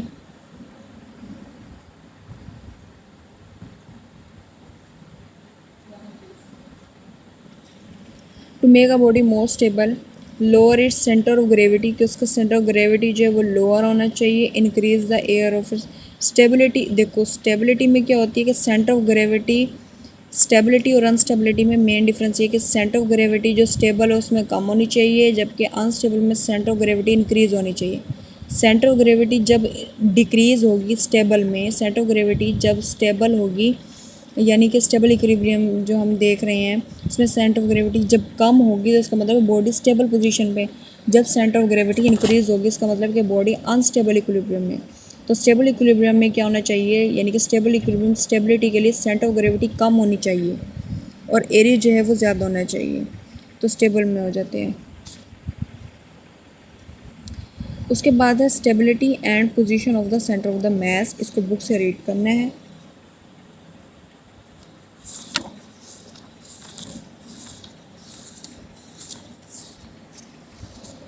Stability and position of center of mass, as we learned that position of center of mass of an object plays an important role in their stability। किसी भी object की स्टेबिलिटी के लिए उसका सेंटर ऑफ ग्रेविटी जो है वो अहम किरदार अदा करता है। जब सेंटर ऑफ ग्रेविटी कम होगा इसका मतलब कि बॉडी स्टेबल है स्टेबिलिटी में, जब सेंटर ऑफ ग्रेविटी ज़्यादा होगा इसका मतलब कि बॉडी स्टेबिलिटी में नहीं है। तो स्टेबिलिटी में सेंटर ऑफ ग्रेविटी बहुत अहम किरदार अदा करती है। टू मेक दम स्टेबल, कि बॉडी को स्टेबल कैसे बनाया जाए, the centre of mass must be keeped as low as possible, कि कम रखना चाहिए centre of mass. It is due to the reason racing car are made heavy, racing car जो है बहुत ज़्यादा हैवी बनाई जाती है एट द बॉटम से, and their height is keep to minimum, और उसकी हाइट जो वो मिनिमम रखी जाती है। जब हाइट मिनिमम होती है इसका मतलब है कि मास कम होता है। ठीक है, ये सारे आगे एग्जांपल देके बताइए बॉडी को किस तरह स्टेबल करना है। तो यहाँ तक जो थे हमारा चौथा यूनिट है, हमारा unit number 4 turning effect of force का, ये कंप्लीट हो गया है। और इसमें से मैं आपको दोबारा बता दूं कि क्या क्या इम्पोर्टेंट शॉर्ट क्वेश्चन है और क्या क्या इम्पोर्टेंट लॉन्ग क्वेश्चन है और आपने किस तरीके से इसको अटैम्प्ट करना है। तो चलें आप कपल से आ जाएं, पेज नंबर 96 खोलें। कपल जो है ये एक इम्पोर्टेंट शॉर्ट क्वेश्चन है। डेफिनेशन आएगी इसकी, तो आपने डेफिनेशन लिखनी है, साथ में इसकी इक्वेशन लिखनी है, ठीक है, और उसको थोड़ा सा एक्सप्लेन करना है अपनी वर्डिंग में। फिर है इक्विलिब्रियम, पेज नंबर 97 पे। इक्विलिब्रियम जो है इम्पोर्टेंट शॉर्ट क्वेश्चन है और लॉन्ग क्वेश्चन में भी आता है। जब शॉर्ट क्वेश्चन की बात की जाएगी तो इक्विलिब्रियम की आपने डेफिनेशन लिखनी है, ठीक है, और नीचे एक लाइन लिखी हुई है फर्स्ट कंडीशंस फॉर इक्विलिब्रियम से ऊपर, और रेड लाइन रेड ब्लॉक है इक्विलिब्रियम का, जहाँ पे इक्विलिब्रियम की डेफिनेशन लिखी हुई है उसके नीचे 2 लाइनें लिखी हुई हैं, a body in equilibrium does remain at rest or moves with uniform velocity. ये लाइन इंपॉर्टेंट है, की पॉइंट के तौर पर आपने इसको याद रखना है और लिखना है पेपर में जब शॉर्ट क्वेश्चन के तौर पर इक्विलिब्रियम पूछा जाएगा। और फिर आगे इसकी कंडीशन बता देनी है। कंडीशन में जस्ट ये बताना है कि फर्स्ट कंडीशन इक्विलिब्रियम में समेशन ऑफ ज़ीरो है, सेकंड कंडीशन इक्विलिब्रियम में समेशन ऑफ टॉर्क ज़ीरो है, ये बताना। लेकिन जब लॉन्ग क्वेश्चन के तौर पर इक्विलिब्रियम आएगा तो आपने इक्विलिब्रियम की डेफिनेशन लिखनी है, यही लाइन लिखनी है जो मैंने आपको बताया कि body in equilibrium does remains at rest or moves in uniform velocity, ये लिखना है। उसके बाद आपने फर्स्ट कंडीशन ऑफ इक्विलिब्रियम करके आपने क्या करना है, पहले अपने कंडीशन फॉर इक्विलिब्रियम को पॉइंट देना है, उसमें आप बताने के 2 कंडीशन हैं, एक फर्स्ट कंडीशन एक सेकंड कंडीशन।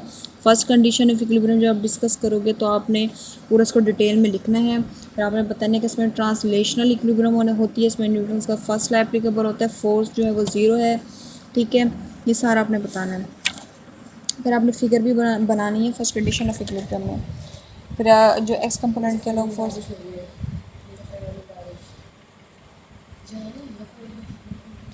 और इसी तरीके से जब सेकंड कंडीशन ऑफ इक्विलिब्रियम है वो भी इम्पोर्टेंट लॉन्ग क्वेश्चन है। आपने बताने कि समेशन ऑफ टार्क 0 है, रोटेशनल इक्विलिब्रियम होती है इसमें, ठीक है, और इस तरह से टर्न होती है, फोर्स टर्न हो जाती है तो टर्निंग इफेक्ट बन जाती है।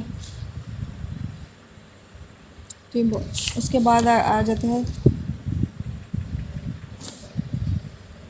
स्टेट ऑफ इक्विलिब्रियम, ठीक है, तो ये भी एक इम्पोर्टेंट लॉन्ग क्वेश्चन है। मैंने आपको सारा बताया है कि स्टेबल इक्विलिब्रियम है, अनस्टेबल इक्विलिब्रियम, न्यूट्रल इक्विलिब्रियम, इनकी कंडीशन बता दी कि स्टेबिलिटी के लिए क्या कंडीशन होती है, क्या फैक्टर्स इफेक्ट करते हैं कंडीशन स्टेबिलिटी के लिए, ग्राफ बता दिया। तो आपने सारा लॉन्ग क्वेश्चन में सब कुछ अटैम्प्ट करना है।